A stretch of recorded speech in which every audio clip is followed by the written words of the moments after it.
அதே போல் பீஃப் வந்து சூப்பராக இருக்கும் இந்த கடையில். அதனால் எல்லாமே இங்கே வந்து வாங்குவாங்க. இங்கே வந்து பிரியாணி, ஷீப் காபு, பக்கோடா, ரவா கறி, வடை இந்த மாதிரி ஓடின்னு இருக்குது. நம்மளும் இந்த ஊர் தான், அதனால் இந்த மக்கள் அந்த மக்கள் நம்ம எதுவும் பிரித்து பேசுறதில்லை.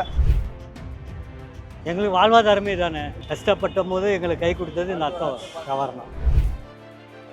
பஜார் வந்து எதுக்கு ஆரம்பிச்சாங்கன்னா, பர்மா அகதிகள் வந்தாங்க முதல்ல. ஒரு 60-70 வருஷம் முன்னாடி பர்மா அகதிகள் வரும்போது அவங்களுக்காண்டி இதை கொடுத்தது. அந்த வம்சாவளியை நாங்கள் தான் நடத்திக்கிட்டு இருக்கோம். கடை நாங்கள் தான் வச்சுருக்கோம். தாஷா மகா வந்து பீஃப் தான் ஃபேமஸ். பீஃப் தவிர எதுவுமே இங்கே அவ்வளோ ஃபேமஸ் இல்லைங்களா? நம்பர் 1 பீஃப் தான்.